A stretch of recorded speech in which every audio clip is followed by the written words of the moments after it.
Chairman PTI से मुलाकात के लिए 10 वकला की फहरिस्त हाईकोर्ट में जमा। सुप्रिंटेंडेंट जेल के मुताबिक वकला मंगल और जुमेरात को चेयरमैन पीटीआई से मुलाकात कर सकेंगे। वकला में हामिद खान, सलमान अकरम राजा, लतीफ खोसा, बैरिस्टर अली जफर, शुएब शाहीन, बैरिस्टर गौहर, बुरहान मौजम, शेर अफजल मरवत, सलमान सफदर, बैरिस्टर उमैर न्याजी शामिल हैं। इस्लामाबाद हाईकोर्ट ने सहूलतों की फराहमी की दरख्वास्त निपटाने का तहरीरी हुक्म जारी कर दिया। अदालत ने लिखा, सुप्रिंटेंडेंट अडयाला जेल के इकदाम पर चेयरमैन पीटीआई के वकला ने इत्मीनान का इजहार किया है। सुप्रिंटेंडेंट जेल ने कहा, फैमिली हफ्ते में 2 दिन मुलाकात की दरख्वास्त दे तो फैसला करेंगे।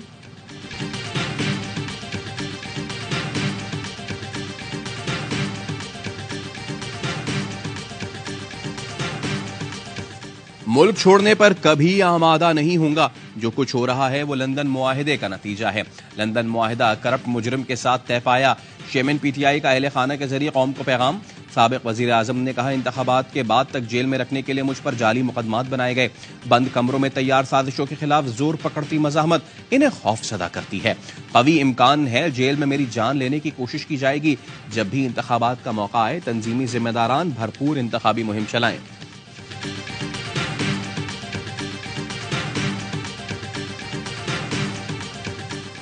आज हमें कहते हैं कि आप वोट को इज्जत दो, कहा गया? आपका बयानिया कहा गया? हमें ताने दिए जाते हैं। हमें ताने दिए जाते हैं, वोट को इज्जत दो का बयानिया कहाँ गया? वोट को इज्जत दो आइन के एहतराम में है। मुस्लिम लीग नून के रहनुमा जावेद लतीफ कहते हैं, ऐसा बयानिया बनाया जा रहा है जैसे हमें इंसाफ नहीं फेवर दिया जा रहा है। हम किसी से इंतकाम नहीं लेना चाहते, लेकिन आइन का तहफ्फुज़ चाहते हैं। कौमी एयरलाइन का माली बहरान, ईंधन की अदम फराहमी के बायस आज भी पीआईए की 59 परवाजें मनसूख कर दी गईं। 12 दिनों में पीआईए की अंदरून और बैरून मुल्क 597 परवाजें मनसूख की जा चुकी। पंजाब के मुख्तलिफ शहरों से 10 दहशतगर्द गिरफ्तार। इंटेलिजेंस बेस्ड ऑपरेशन में कालादम टीटीपी के कमांडर कासिम अफगानी को भी धर लिया गया। सीटीजी ने लाहौर, रहीम यार खान, बहावलपुर और सरगोधा में कार्रवाइयां की।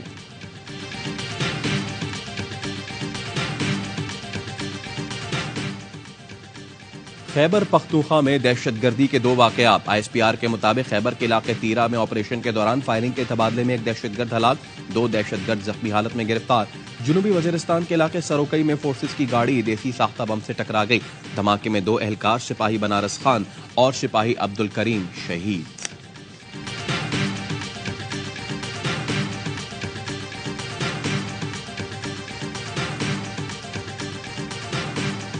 गैर कानूनी तौर पर मुकीम गैर मुल्कियों को पाकिस्तान छोड़ने की मोहलत में 3 दिन बाकी। 31 अक्टूबर के बाद गिरफ्तारी और मुल्क बदरी को यकीनी बनाया जाएगा।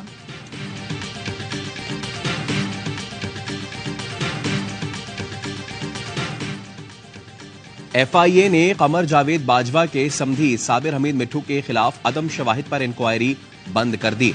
साबिर मिट्ठू के टैक्स, प्रॉपर्टी और दीगर दस्तावेजात की दुरुस्ती को तस्लीम किया गया। क्लियरेंस लेटर जारी।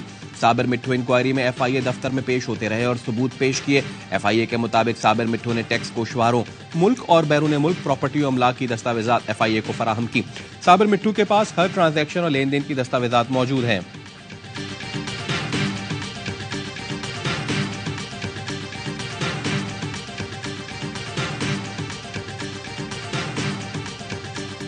आईसीसी क्रिकेट वर्ल्ड कप में कौमी टीम की बदतरीन परफॉर्मेंस। वर्ल्ड कप की तारीख में पहली बार मुसलसल 4 शिकस्तों का सामना।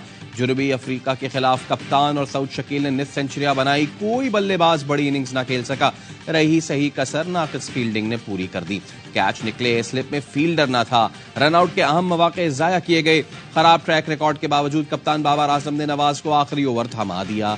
गलतियों पर गलतियां ले डूबी। वर्ल्ड कप ने पाकिस्तान का सफर तकरीबन खत्म। जनूबी अफ्रीका 24 साल बाद वर्ल्ड कप में पाकिस्तान को शिकस्त देने में कामयाब हुआ। तबरेज शम्सी मैच के बेहतरीन खिलाड़ी करार पाए।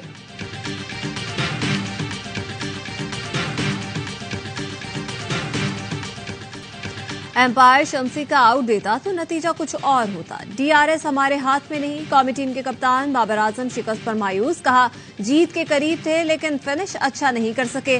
बैटिंग में गलतियां हुई, हमने कुछ रन कम बनाए। मिके ऑर्थर ने कबूल किया कि वर्ल्ड कप में हमने कुछ अच्छा नहीं किया। कहा जीतना है तो क्रिकेट का मयार बेहतर करना होगा। 6 मैच हो गए, अब तक हमने वर्ल्ड कप में अच्छा मैच नहीं खेला।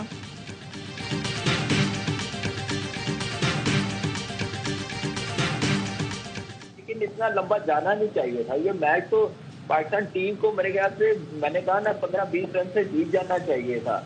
लेकिन शुरू में बॉलिंग अच्छी नहीं की, एडम माकरम को सारी शॉर्ट लेफ्ट बॉलिंग की या लाइन पे बॉलिंग नहीं की।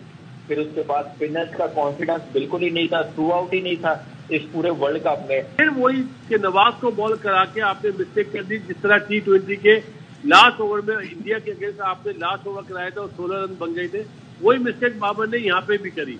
ओसामा मीर आउट कर सकता था, वो आउट करने वाला बॉलर था, नवाज कंटेनर है। जिस तरह उसको कप्तान बनाया गया ना, बाबर आजम खेला सही ना रजवान, बहुत बुरी है। नसीम शाह की कमी महसूस हो रही। लगता है कोई जादू टोना हो गया या फिर भारत में बिरयानी खाने से ऐसा हुआ, वरना हमारी टीम इतनी बुरी नहीं थी। जनूबी अफ्रीका के खिलाफ शिकस्त पर शायकीन क्रिकेट का रद्द-ए-अमल कहते हैं बाबर आजम दुनिया के नंबर 1 बल्लेबाज हैं, लेकिन बतौर कप्तान नाकाम रहे। बॉलिंग में नसीम शाह की कमी महसूस हुई। वर्ल्ड कप के अहम मैच में ऑस्ट्रेलिया की न्यूजीलैंड के खिलाफ तूफानी बैटिंग। धर्मशाला में ऑस्ट्रेलियाई ओपनर्स का कीवी बॉलर्स पर लाठी चार्ज, छक्के चौकों की बारिश कर दी। ट्रेविस हेड की सेंचुरी, डेविड वार्नर की निस सेंचुरी। ऑस्ट्रेलिया पहले पावर प्ले में 100 से ज्यादा रन बनाने वाली पहली टीम बन गई। 23 ओवर्स में 200 रन मुकम्मल कर लिए। न्यूजीलैंड का कमबैक, 3 विकेटें गिरा दी। आज दूसरा मैच बांग्लादेश और नीदरलैंड्स के दरमियान खेला जाएगा। मेगा इवेंट के तमाम मैचेस देखिए स्पोर्ट्स पर बराह रास्त।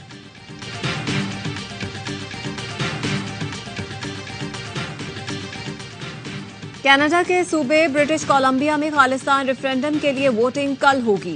गुरु नानक गुरुद्वारा में रेफरेंडम की तैयारियां मुकम्मल, हजारों सिखों की शिरकत मुतवक्के। इसी गुरुद्वारे में 18 जून को भारतीय हल्का ने हरदीप सिंह को गोलियां मारकर कत्ल किया था। सिख रहनुमा कहते हैं पूरी दुनिया पर आया है कि भारत सिखों के कत्लेआम में मुलव्वस है।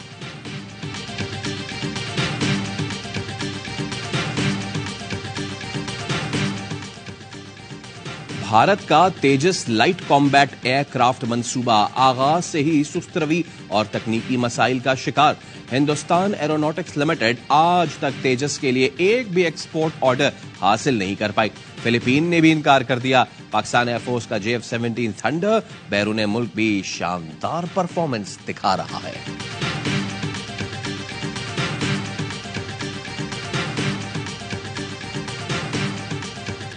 इसराइल का गजा पर अब तक का सबसे बड़ा हमला।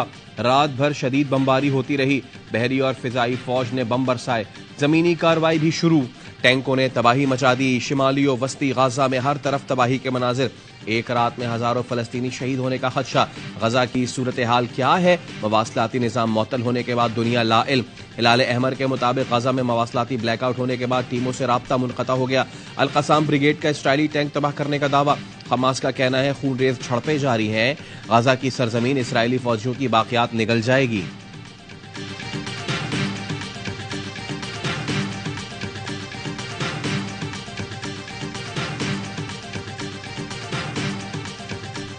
अक़वाम मुत्तहिदा की जनरल असम्बली ने गाजा में जंगबंदी की करारदाद भारी अक्सरियत से मंजूर कर ली। उर्दन की करारदाद के हक में 120 वोट्स आए। अमरीका, ऑस्ट्रिया, जमहूरिया चेक, हंगरी समेत 14 अरकान ने मुखालफत की। कनाडा, जर्मनी और बरतानिया समेत 45 रुकन मुल्कों ने वोटिंग में हिस्सा नहीं लिया। अक़वाम मुत्तहिदा में पाकिस्तान के मुस्तकिल मंदूब मुनीर अकरम ने जनरल असम्बली से खिताब में कहा, इसराइल फलस्तीनियों के हुकूक बुरी तरह पामाल कर रहा है, जिसकी भरपूर मजम्मत करते हैं। गाजा में जंग फौरी बंद की जाए और इमदाद की तरसील शुरू की जाए।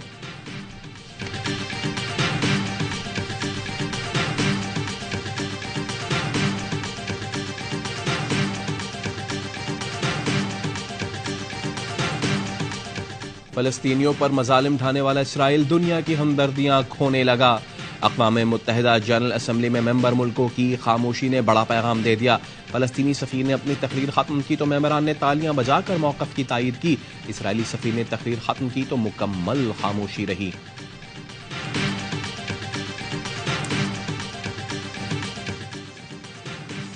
ज़का अशरफ से लाहौर में सरफराज अहमद की मुलाकात। चेयरमैन मैनेजमेंट कमेटी ने सरफराज अहमद की कायदाना सलाहियतों को सराहा।